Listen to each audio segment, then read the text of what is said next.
Hello everybody, this is Michelle Fox and welcome back to The Simple Quilter. Today I'm going to be showing you how to use the Log Cabin Trim Tool 2 ruler to make a courthouse step block. And then towards the end of the video, I'm going to show you different possible layouts that you can do to make a courthouse block quilt. So be sure you watch to the end because I'm going to try to show you 3 different layouts for this block to make really 3 different quilts, but of course I'm only going to select one. Now in my last video I told you that I would share something fun with you today, and I'm going to step aside. The quilt behind me is one that I made using the piece tarts for my piece tart video, and I'll put a link up at the top so that you can have that link if you want, and I'll also put a link in the description if you'd like to watch that video. But anyway, I had originally planned to make the quilt bigger, but I ran out of background fabric and I just kind of struggled with it, so I decided to make it this size. It turned out pretty nice, and I'm going to use it to decorate with once I get it machine quilted. So I'll step aside so you can see this quilt.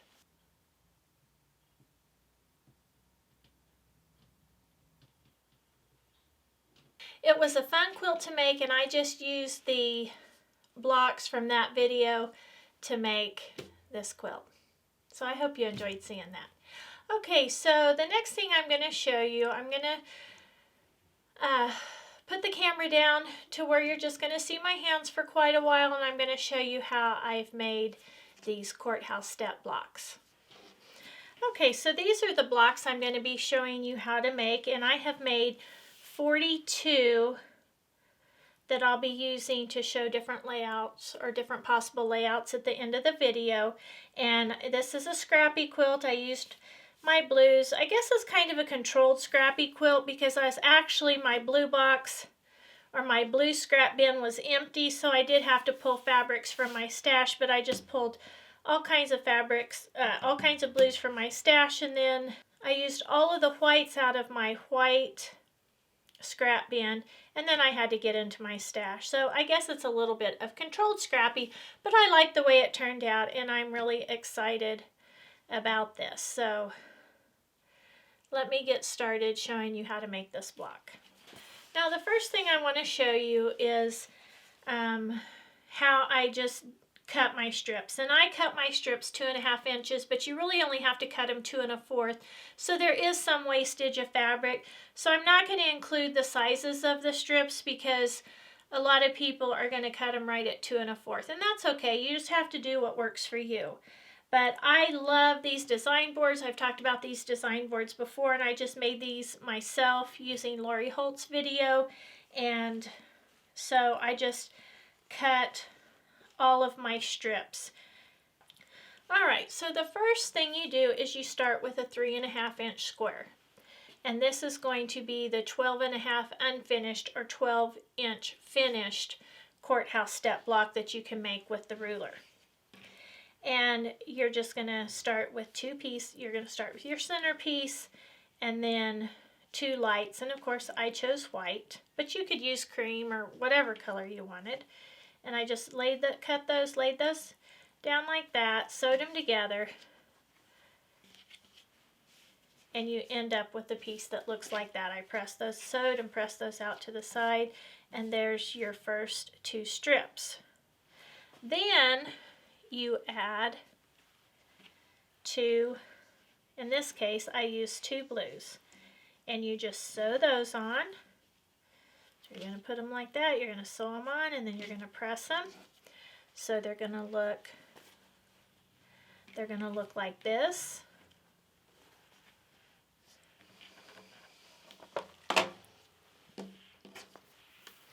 And so this is one complete, I guess you could call this one complete cycle. 2 lights, 2 darks. And this is where you do your first trim. Now this is the ruler I'm using. This is called the Log Cabin Trim Tool 2. I'll put a link in the description below. And these are not affiliate links. These are just links that I'm putting on there to show you where I got them. And this ruler is just so cool to use. And I do like to use my rotating mat. So there's a square right here. And you line it up with your 3-inch square.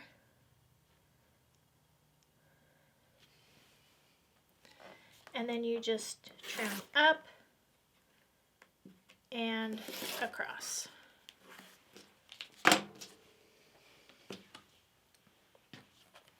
You rotate the block, line up that square again,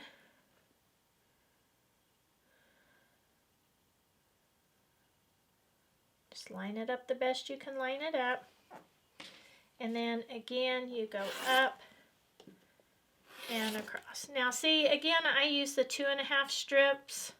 I guess I really started using the 2.5-inch strips because that's what I had a lot of in my stash. But you can see you could go with 2 1/4 inch. For this ruler, the strips, the instructions say it has to be at least 2 1/4. Okay, so there is your first trim. I just love the outcome of these trims, and it just makes everything just fit perfectly. So then the next thing you do is you add 2 lights,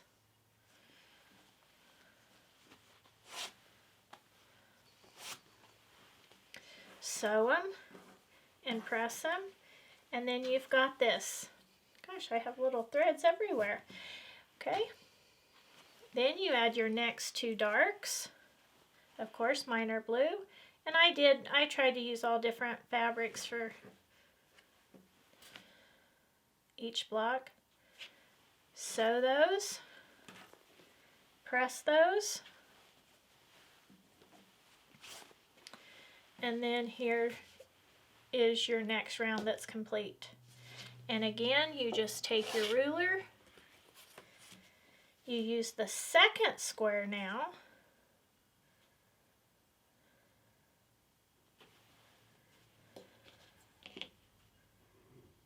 and you go up and across, rotate the block,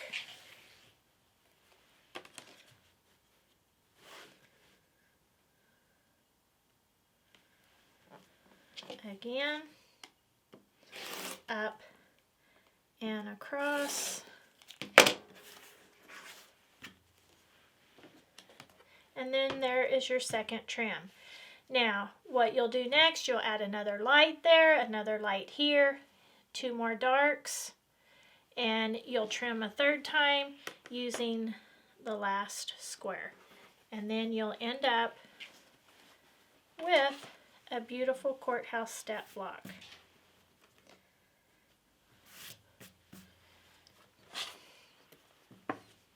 And again, you just line that up.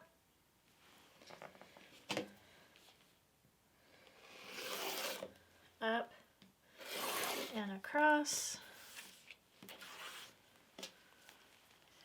Rotate your mat.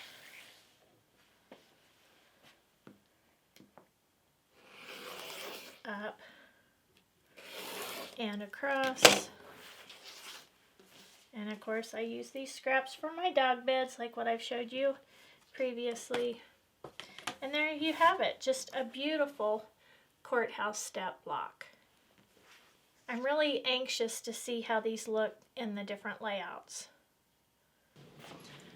Okay, so this is really exciting. This is the first time I have put these blocks up on the design wall, and I just love how it looks. The white, using a white background, just makes this blue so bright. I just love it. Okay, so what I did on this one, I put up this way, then I rotated it. So I just did like that, and then instead of like that, I just rotated it. And I just rotated all of them. And then here, instead of that way, like this, I just did like this. So I just alternated the position of the blocks.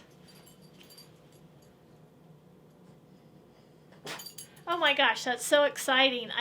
Oh, I love it, and I love the blue and the white. Now, one thing I'm trying to do this year, it's kind of one of my goals for quilting this year, I'm really trying to use what's in my stash. I have so much fabric, and I really would like to use some of it, and when I use some of it, then I'll probably buy some more, but that's all the fun. That's one of the fun parts of quilting, so. Anyway, but when you have scraps and you put white behind it, it just makes your quilt look brilliant and bright. So if you have fabrics that you just don't really care much for anymore, try pairing them with a white background. Okay, so here's the second layout. I just did them all upright, and then the second row I turned them on their sides, and then upright, on their sides, upright, and then the bottom row is on their sides. Now, I'm not even for sure, I haven't even decided yet which layout I'm going to use. So let me show you the third layout. Okay, so here's the third layout, and in this one I've just turned them all the same direction, and this is a neat layout too. Now I'm not sure which one I'm going to use. I kind of like this one. This may be the one. I'm going to have to think on it, and for each layout I took a picture. So then I can take a look at those pictures over and over and decide on a layout. Now these are only 3 possible layouts for the Courthouse Step quilt. You could turn all of them this way, and then it would just look just the opposite of this. Instead of all going up like this, they would just all be turned on their sides. So as you can see, there's lots of options for making the Courthouse Step quilt, and now I'll have to decide which one I'm going to use. Now that you've seen all 3 layouts, leave a comment in the comment section below and let me know which one you prefer. I don't have the blocks sewn together yet, and I'm still trying to decide which way I want to put the layout before I sew all the blocks together. So maybe your input will help me decide. If you've enjoyed this video, please hit the subscribe button if you haven't already. And again, as always, leave a comment. And if you want to help me decide on what layout, again, leave a comment below. And until next time, have fun quilting.